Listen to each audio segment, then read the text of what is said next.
Thank you. You have spent the whole morning and part of the afternoon discussing renewable energy and the potential for it. Firstly, the agreement with IMF has two advantages for us. One, we are restructuring the debt. Secondly, it should unleash the growth potentials of Sri Lanka.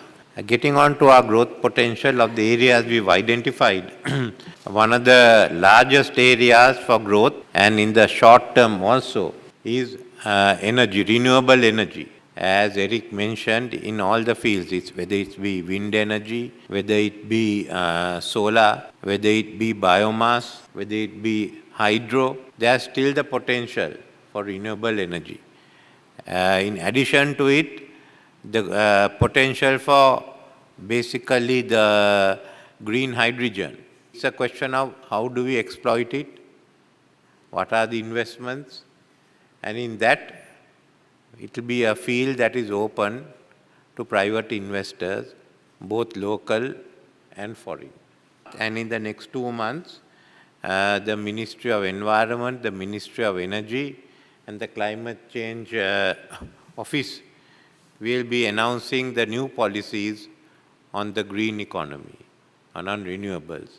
The potential is big, and Sri Lanka wants to be one of the first in Asia to be in this field, because we have to use our natural advantages, and certainly renewable energy falls into it. You all are those who have had the experience of investing in green energy projects. So when you look at Sri Lanka, remember that we will also be linked to South India, looking at the synergies of South India, not only in renewable and energy, but in other forms. We have already discussed Indian Oil of having their pipeline from India straight into Trincomalee. But we also see Trincomalee as a potential port for green hydrogen. That's the closest port to the north, which has the bulk of green hydrogen, renewable energy, wind power in Sri Lanka. So all this means opportunities, all means development, and development which means that the Sri Lanka economy expands, and at the same time you invest money and you get a good return on your investments.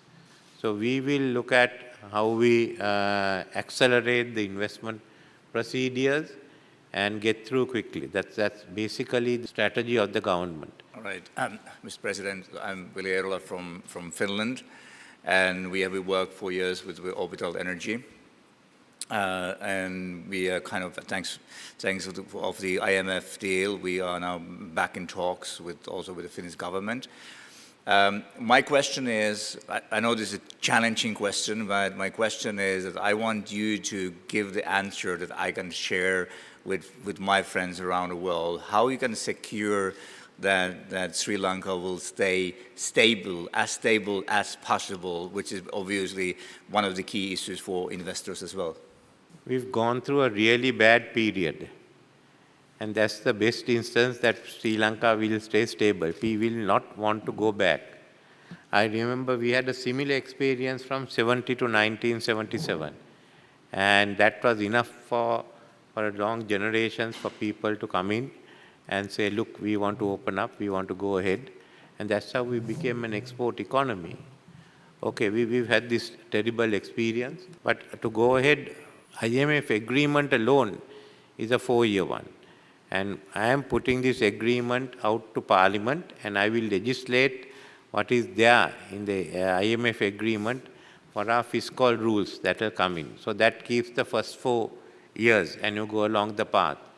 But there will be other legislation also that will set the path. There won't be the government won't have the discretion of saying tomorrow we are going to have a new system. You want to have a new system, you have to go through with it. The faster that we show results, the more people will not want the system to change. What about wave energy? What about wave energy? Wave energy, we will talk, years back we talked about a lot of waste to energy, biogas, all those things. And I asked the question today a couple of times that everybody's talking about biomass. So, and I was told it's just basically burning wood chip, but also this is my just quick comments because I've been saying this for years. Nathan knows this very well. That because basically we could do pretty easily Sri Lanka to be the most sustainable country in terms of energy production. And that, I think that should be the goal, whether it's a wave or whether it's wind or whether it's solar or whatever. But thanks, I will share your feeling of trust with my friends. Thank you so much. Your Excellency, my name is Kavin. I'm the CEO of ProClimb.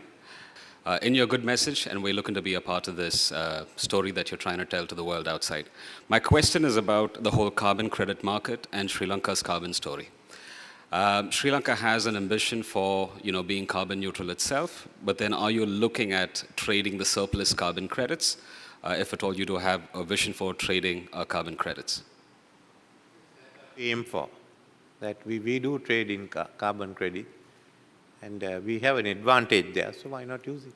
Are you looking by any chance to create a exchange or a compliance market, if at all that is something on your mind?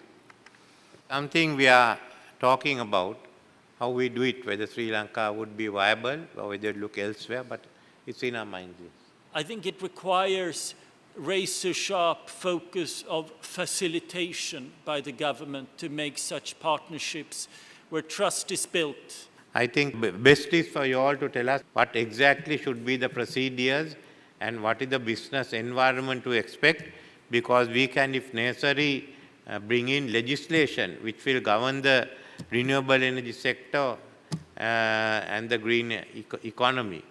So it may be best to lay down the rules and we can pass separate legislation governing them. We want to be one of the first countries in this field, and therefore we must have the legal framework to go in and the administrative framework. I'm with ProClimb and I'm the climate change advisor. And first off, I would like to commend the government for its innovative climate initiatives that were presented this morning.